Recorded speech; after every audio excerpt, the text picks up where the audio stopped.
हैं कि कैसे जो इस्लामिक देश हैं वो ईरान के खिलाफ हो चुके हैं। कौन कौन से वो देश हैं जो ईरान के खिलाफ मोर्चेबंदी में अब शामिल हो रहे हैं। देखिए तस्वीरें मैं आपको दिखाने जा रही हूँ, समझिए। ईरान जो पहले से ही हमास का साथ दे रहा है, वो धमकी दे रहा है इजराइल को।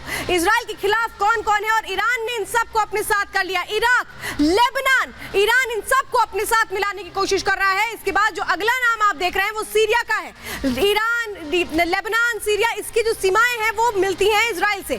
तुर्की साथ आ चुका है ईरान के, मलेशिया ईरान के साथ आ चुका है, यमन ईरान के साथ खड़ा हुआ है, कतर जो इजराइल के खिलाफ खड़ा हुआ है। ये वो देश हैं, लगभग 8 ऐसे देश हैं जो इजराइल के खिलाफ खड़े हो चुके हैं, जो कह रहे हैं कि जो इजराइल इस वक्त हमला कर रहा है वो गलत है, वो इस कार्रवाई को गलत बताने की कोशिश कर रहा है। एक और तस्वीर मैं आपको दिखाने जा रही हूँ। इंतजार है जो बाइडेन के पहुंचने का। अब देखिए अमेरिका सुरक्षा एजेंसी अब वॉर जोन में जो राष्ट्रपति जो बाइडेन है वो आने वाले हैं, वो इजराइल का दौरा करने वाले और बहुत अहम माना जा रहा है क्योंकि जंग के बीच उनका इस तरह का दौरा कई बड़े संदेश देने की कोशिश है कि कैसे इजराइल के साथ वो मजबूती से खड़े हैं। पहले से ही हथियार दिए जा रहे हैं, वॉरशिप्स भेजे गए हैं, लेकिन इसी के साथ अब क्या इजराइल में जो सुपर पावर जंग है ये तेज होने जा रही है, क्योंकि माना जा रहा है जब बाइडेन पहुंचेंगे तो ये जंग और तेज हो सकती है। कैसे हो सकती है समझिए। कल इजराइल आएंगे अमेरिका के राष्ट्रपति जो बाइडेन। हमास लगातार इजराइल पर एक के बाद एक रॉकेट दाग रहा है, हिजबुल्लाह भी लगातार रॉकेट दाग रहा है और जंग के इस मैदान के बीच बाइडेन का दौरा होने जा रहा है। तो बाइडेन की सिक्योरिटी को लेकर बड़ी चुनौती होगी। लंबी चर्चा के बाद बाइडेन का ये दौरा तय हुआ है।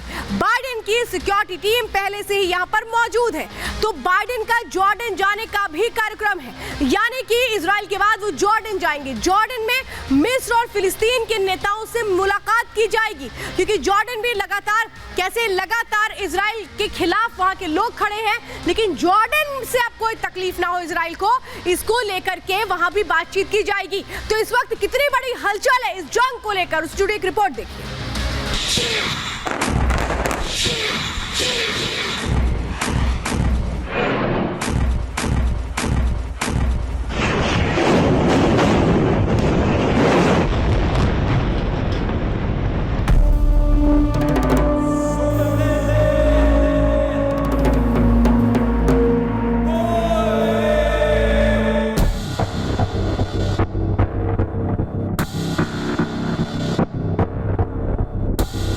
इजराइल पर हमास के हमले को 11 दिन बीत चुके हैं, लेकिन हमास और इजराइल के बीच छिड़ी जंग की आग कम होने की बजाय हर दिन बढ़ रही है। 11 दिनों के अंदर विश्व में कौन किसके साथ खड़ा है ये पिक्चर भी अभी तक साफ हो चुकी है। अब दुनिया के तमाम देश खुलकर किसी न किसी के साथ खड़े हैं। एक और जहां हमास को ईरान समेत कई अन्य इस्लामिक देशों का सपोर्ट मिल रहा है, तो वहीं इजराइल के समर्थन में अमेरिका, फ्रांस समेत कई बड़े देश हैं। भारत ने भी आतंकी हमले की निंदा करते हुए इस मुश्किल घड़ी में इजराइल का साथ दिया है। अमेरिकी विदेश मंत्री एंटनी ब्लिंकन के बाद अब जो बाइडेन अब से कुछ घंटे बाद इजराइल की धरती पर कदम रखने वाले हैं। दुनिया की निगाहें अब अमेरिका पर टिकी हैं। हमास से युद्ध में अमेरिका इजराइल को लगातार सैन्य और वित्तीय मदद पहुंचा रहा है। इस बीच जो बाइडेन का अमेरिका दौरा बेहद अहम माना जा रहा है। उनकी हर कमांड, हर एक्शन पर है पूरे विश्व की नजर। हालांकि अमेरिका का रुख इजराइल के लिए हमेशा से साफ रहा है। इजराइल की मदद के लिए अमेरिका हमेशा ढाल बनकर खड़ा रहा है। इस बात को खुद अमेरिकी विदेश मंत्री एंटनी ब्लिंकन ने एक बार फिर दोहराया कि चाहे कुछ भी हो जाए, अमेरिका इजराइल के साथ खड़ा है।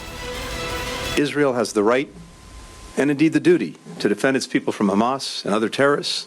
The President will reaffirm the United States' solidarity with Israel and our ironclad commitment to its security. America Israel Hamas के युद्ध में 4 पॉइंट्स और अमेरिका का स्टैंड अब तक समझ आ रहा है। अंदर की खबर में आपको वो 4 बिंदु बताएंगे जो 11 दिन से चल रहे इस युद्ध को शांत करने का काम कर सकता है। अमेरिका इजराइल के साथ युद्ध दूसरे क्षेत्रों में न फैले, जंग में फंसे अमेरिकी नागरिकों को सुरक्षा देना, गाजा में मानवीय संकट का समाधान करना। इन उद्देश्यों में दूसरे बिंदु पर रक्षा विशेषज्ञों का फोकस शिफ्ट हो गया है। बाइडेन के इस दौरे को लेकर कई तरह के कयास लगाए जा रहे हैं। खबरें यह है कि अमेरिका के युद्ध के मध्य पूर्व तक फैलने की आशंका है और ये सबसे बड़ा डर है जो अमेरिका को सता रहा है। ऐसे में सवाल उठ रहे हैं, क्या बाइडेन इस संबंध में कोई रणनीति तैयार कर रहे हैं जिस पर नेतन्याहू से बात होने वाली है? और इस्लामवादी ताकतों के बीच छिड़े संघर्ष में अमेरिका का वैश्विक रणनीति क्या होगी? अपने इस इजराइल दौरे के दौरान बाइडेन विश्व को क्या कोई जरूरी संकेत देना चाहते हैं? मध्य पूर्व के देशों पर अमेरिका की पकड़ को लेकर क्या वो इन देशों से कोई अपील करना चाहते हैं? हालांकि एंटनी ब्लिंकन ने यह साफ कर दिया है कि बाइडेन अपनी इस यात्रा में ये सुनिश्चित करेंगे कि मध्य पूर्व तक इस युद्ध की लपटें न पहुंचे। जहां बाइडेन विश्व को संकेत देना चाहते हैं, उनका देश अमेरिका हर तरह से इजराइल के साथ खड़ा है। वह इजराइल को क्या जरूरतें हैं, इस पर भी बात की जाएगी। अमेरिका इस युद्ध में सोच समझकर कूटनीति से काम कर रहा है। अपनी इस यात्रा में अमेरिकी राष्ट्रपति इजरायली नहीं बल्कि उसके बाद जॉर्डन भी जाएंगे। अमेरिका की कोशिश रहेगी कि इजराइल के साथ तो रहे, लेकिन इसके चलते उनके खाड़ी देशों के साथ भी रिश्ते ना बिगड़े। फिलहाल अमेरिका को सबसे ज्यादा चिंता ईरान को लेकर है। अमेरिकी अधिकारियों का कहना है कि ईरान को बहुत हद तक जानकारी थी कि हमास इजराइल पर किसी बड़े हमले की तैयारी कर रहा है। ईरान ने भी अमेरिकी राष्ट्रपति के दौरे से ठीक एक दिन पहले खुली चेतावनी दे दी। ईरान ने युद्ध में खुलकर एंट्री कर ली है।